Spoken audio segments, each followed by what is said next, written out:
নমস্কার বন্ধুরা, cook like মাম্মিতে তোমাদের সবাইকে স্বাগত। আজ আমি তোমাদের সাথে দই এঁচোড়ের রেসিপি শেয়ার করব। এখন তো গরমকাল, তো এই সময় বাজারে প্রচুর এঁচোড় পাওয়া যায়। আর এই এঁচোড়ের রেসিপি আমার কয়েকটা শেয়ার করা আছে, তোমরা ইচ্ছা করলে আই বাটন ক্লিক করে দেখে নিতে পারো। আর যেহেতু প্রচুর গরম পড়েছে, তাই তোমাদের যদি এঁচোড় খেতে খুব ইচ্ছা হয় তাহলে এই দই এঁচোড়টা অবশ্যই ট্রাই করো।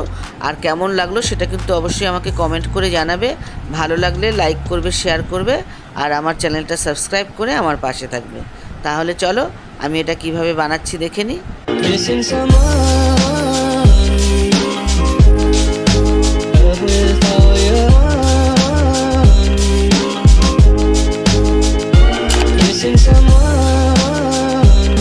এখানে আমি কিছুটা এঁচোড় নিয়েছি। এঁচোড়টাকে আমি কেটে টুকরো টুকরো করে কেটে আর ভালো করে ধুয়ে পরিষ্কার করে নিয়েছি।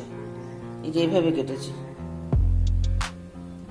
আর এখানে আমি দুটো আলু নিয়েছি, সেটাকেও আমি কেটে পরিষ্কার করে ধুয়ে নিয়েছি। একটা বাটিতে আমি জল নিয়েছি কিছুটা, আর জলটা গরম হয়ে গেছে। এবার আমি এই এঁচোড়টা আর আলুটা একসাথে এই জলের মধ্যে সেদ্ধ করে নেব। এবারে আলুটাও দিয়ে দিচ্ছি। এবার আমি একটু নুন দিচ্ছি, তাতে এঁচোড়ের মধ্যে নুনটা ঢুকবে। আর একটু হলুদ দিচ্ছি। এবার আমি এঁচোড়টা আর আলুটা ভালো করে সেদ্ধ করে নেব। এঁচোড় আর আলুটা ভালো মতো সেদ্ধ হয়ে গেছে। এবার আমি এটাকে নামিয়ে জল ছেঁকে নিচ্ছি।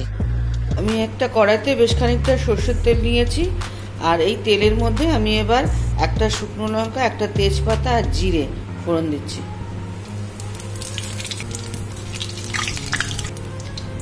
এখানে আমি দুটো পেঁয়াজকে ছোট ছোট করে কেটে রেখেছি, সেটা দিয়ে দিচ্ছি।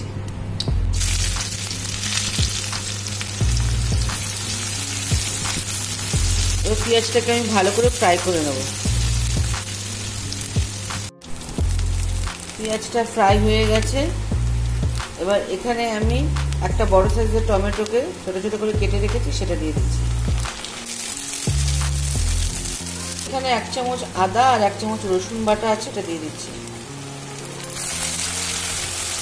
এবার আমি এর মধ্যে পরিমাণ মতো নুন দিলাম, হলুদ, কাশ্মীরি লঙ্কার গুঁড়ো আর লঙ্কার গুঁড়ো,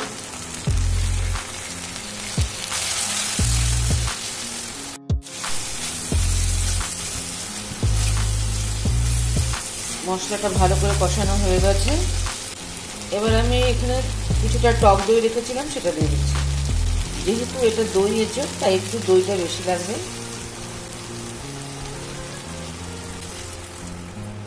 এই দই এঁচোড়টা খেতে কিন্তু খুব ভালো, তোমরা একবার অবশ্যই ট্রাই করো। আর কেমন লাগলো আমাকে কমেন্ট করে জানিও। যেহেতু টক দই দিয়েছি, তাই ব্যালেন্সের জন্য একটু চিনি দিলাম। সব মশলাটা ভালো করে কষানো হয়ে গেছে। এবার আমি যে এঁচোড় আর আলু সেদ্ধ করে রেখেছিলাম, সেটা দিয়ে দিচ্ছি। সব মশলার সাথে এঁচোড় আর আলুটাকে ভালো করে আমি মিশিয়ে নিচ্ছি।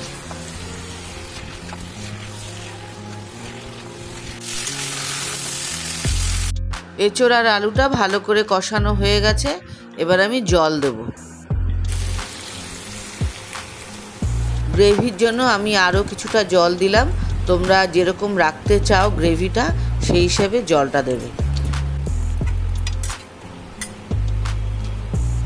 এবার এটাকে আমি কিছু সময় ফুটতে দেব। এবার এর মধ্যে আমি একটু গরম মশলা গুঁড়ো দিচ্ছি, আর একটু কসুরি মেথি দিচ্ছি।